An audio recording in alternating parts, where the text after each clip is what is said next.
ಪ್ರಭು ಯೇಸುವಿನಲ್ಲಿ ಅನುಗ್ರಹಿತರಾದ ಪ್ರಿಯರೇ, ನಿಮಗಿಂದು ಅನುಗ್ರಹ ಇರುವ ದಿನವಾಗಲಿ ಎಂದು ಪ್ರಾರ್ಥಿಸುತ್ತೇನೆ.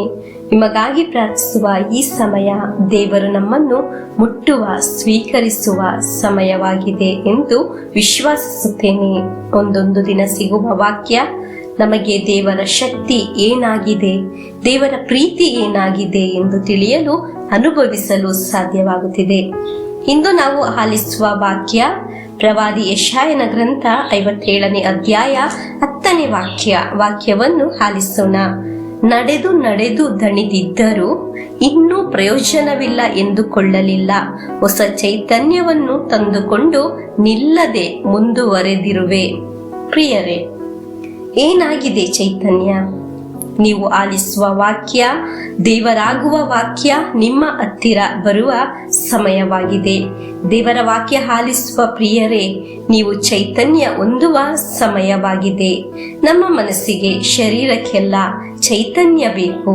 ಮನಸ್ಸು ದಣಿಯುತ್ತದೆ, ಶರೀರವೂ ದಣಿಯುತ್ತದೆ.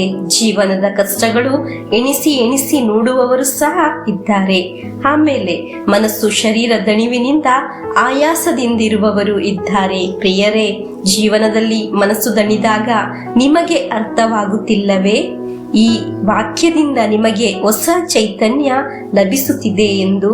ಅದಕ್ಕಾಗಿ ಆಗಿದೆ ನಾವು ಮುಂದೆ ಸಾಗುತ್ತಿರುವುದು.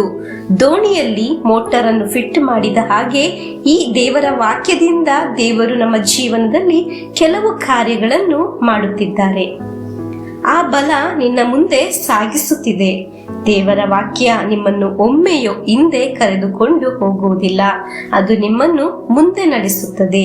ವಾಕ್ಯವಾಗುವ ದೇವರು ನಿನ್ನ ಭವನದಲ್ಲಿ ಬರುವಾಗ ನಿಮ್ಮ ಕತ್ತಲೆ ದೂರವಾಗುತ್ತದೆ, ಅಂಧಕಾರದ ಶಕ್ತಿಗಳು ದೂರ ಓಡಿ ಹೋಗುತ್ತದೆ, ಅಸ್ವಸ್ಥತೆಗಳು ಮಾಯವಾಗುತ್ತದೆ. ಪ್ರಭುವೇ, ನಿಮ್ಮ ಶಕ್ತಿಯಿಂದ ನನ್ನ ಜೀವನದ ಎಲ್ಲಾ ಕಷ್ಟಗಳಿಂದ ನಾನು ಅನುಗ್ರಹಿಸಲ್ಪಡುತ್ತೇನೆ. ನನ್ನ ದೇವರ ಶಕ್ತಿಯಿಂದ ನಾನು ಮುಂದೆ ಮುಂದೆ ಜೀವಿಸುತ್ತೇನೆ.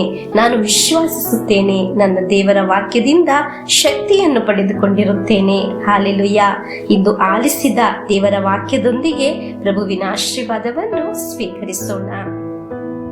ನಮ್ಮ ಪ್ರಭು ಯೇಸು ಕ್ರಿಸ್ತರ ವರಪ್ರಸಾದವು, ದೇವರ ಪ್ರೀತಿಯು, ಪವಿತ್ರಾತ್ಮರ ಅನ್ಯೋನ್ಯತೆಯು ನಮ್ಮೊಡನೆ ಇರಲಿ. ರೋಗಗಳಿಂದ, ಅಪಘಾತದಿಂದ, ದುರ್ಮರಣದಿಂದ, ಅಗಾಲಿದ ಮರಣದಿಂದ, ಅಸೂಯೆಯಿಂದ, ಮೋಸೆ ವಂದನೆ ಇರಿಂದೆಲ್ಲ ದೇವರು ನಮ್ಮನ್ನು ಸಂರಕ್ಷಿಸಲಿ. ಹಾಲೆಲೂಯಾ. ಆಮೇನ್.